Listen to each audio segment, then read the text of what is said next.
Pada sekitar abad ke-15, di akhir kejayaan Majapahit, agama Islam mulai berkembang terutama di Pulau Jawa. Para ulama yang menyebarkan agama Islam di Pulau Jawa kemudian disebut dengan Wali Songo. Salah satu Wali Songo tersebut adalah Sunan Muria, sosok yang berdakwah di Gunung Muria di Jawa Tengah. Sunan Muria ketika kecil dipanggil dengan Raden Umar Said. Ia merupakan seorang putra dari Sunan Kalijaga. Assalamualaikum ayah. Waalaikumsalam. Ada apa memanggilku ayah? Ayah akan mengajarkan seni pewayangan padamu, nak. Cobalah pelajari. Sunan Kalijaga senantiasa mengajarkan kesenian seperti wayang kepada Sunan Muria ketika kecil. Tidak lupa beliau juga mengajarkan ilmu agama kepada Sunan Muria. Sebagai seorang anak, Sunan Muria sangat berbakti kepada orang tuanya.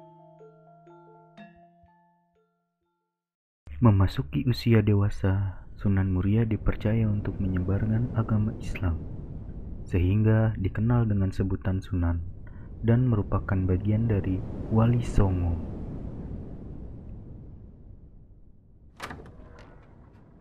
Untuk melancarkan tujuan dakwahnya dalam menyebarkan agama Islam, Sunan Muria mendirikan padepokan di atas Gunung Muria sebagai pusat dakwah. Di sini Sunan Muria mengajarkan kepada para santri yang ingin belajar ilmu agama Islam dan menjadi seorang muslim yang taat. Selain mendirikan padepokan, Sunan Muria juga kerap turun gunung dan menemui penduduk di sekitar untuk berdakwah di sana. Ia lebih menyukai berbaur dan berdakwah di kalangan rakyat golongan bawah, seperti para petani, pedagang, ataupun para nelayan. Berdakwah untuk mengajarkan Islam kepada para penduduk sekitar sudah menjadi agenda rutin bagi Sunan Muria.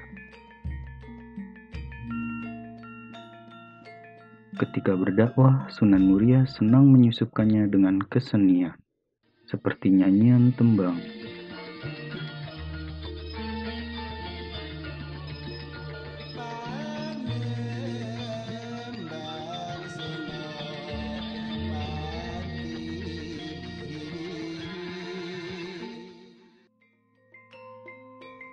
Sunan Muria juga sangat taat dalam beribadah dan selalu menjaga keimanannya agar selalu dekat dengan Allah Subhanahu wa Ta'ala.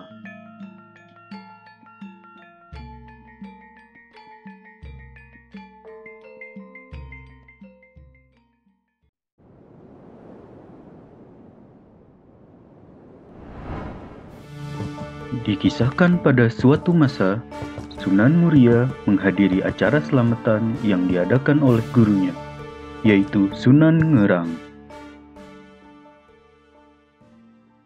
Acara ini merupakan selamatan atas putri Sunan Ngerang yang genap berusia 20 tahun.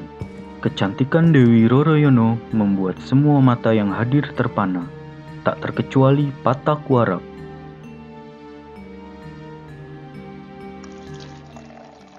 Tanpa diduga, Patak Warak dengan lancangnya menggoda Dewi Roroyono, sehingga membuatnya marah. Dewi yang merasa malu karena telah dilecehkan memilih untuk masuk ke kamarnya dan menyendiri. Ketika malam hari tiba, Patak Warak mulai melancarkan rencana jahatnya. Perlahan masuk ke kamar Dewi dan kemudian ia menculiknya. Mengetahui bahwa putrinya telah diculik, Sunan Ngerang kemudian meminta bantuan kepada Sunan Muria. Ternyata di tengah perjalanan ia bertemu dengan Kapa dan Gentiri. Mereka pun bersedia untuk membantu Sunan Muria. Namun ketika dalam perjalanan ia malah bertemu dengan Patak Warak yang sedang tergesa-gesa. "Hei Patak Warak, tunggu! Di mana Dewi Roroyono berada?" Apa kau buta? Dewi tidak bersamaku. Kapa dan Gentiri telah merebutnya dariku. Aku akan merebutnya kembali dan menjadikan Dewi sebagai istriku. Hentikan perbuatanmu, kendalikanlah dirimu. Jangan biarkan nafsu menguasaimu. Aku tidak butuh nasihatmu. Menyingkirlah dari hadapanku. Aku tidak akan menyingkir dari sini. Baiklah kalau begitu. Jika kau tidak mau menyingkir, aku yang akan menyingkirkanmu.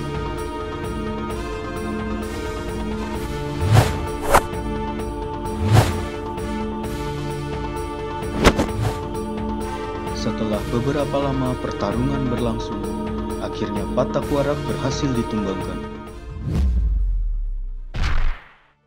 Setelah mengalahkan Patak Warak, Sunan Muria kembali ke kediaman Sunan Ngerang. Terima kasih Muria, kini Dewi telah aman dari Patak Warak. Aku turut prihatin dengan Patak Warak. Dirinya telah dikuasai oleh nafsu sehingga nekat berbuat jahat. Semoga hal ini bisa menjadi pelajaran agar yang lainnya bisa menjaga dan mengendalikan hawa nafsunya. Baik Guru, memang benar kita harus bisa menjaga hawa nafsu. Untuk itu, kita harus selalu meningkatkan kadar keimanan kita kepada Allah Subhanahu wa Ta'ala. Setelah kejadian tersebut, akhirnya Sunan Ngerang menikahkan Dewi Roroyono dengan Sunan Muria. Sunan Muria kemudian melanjutkan kehidupan dakwahnya sebagai seorang wali songo. Dalam dakwahnya, Sunan Muria memiliki prinsip yang disebut tapangeli, yang berarti menghanyutkan diri dalam masyarakat, sambil perlahan menyusupi ajaran Islam ke dalamnya. Bagi masyarakat sekitar, Sunan Muria sangat dihormati. Ia sangat dekat dan bersahabat dengan masyarakat desa karena sikapnya yang ramah dan sederhana. Sunan Muria dikenal sebagai sosok yang dermawan. Ia selalu mengajarkan masyarakat agar peduli satu sama lain, saling membantu ketika ada yang membutuhkan bantuan, agar terciptanya kedamaian dalam bermasyarakat.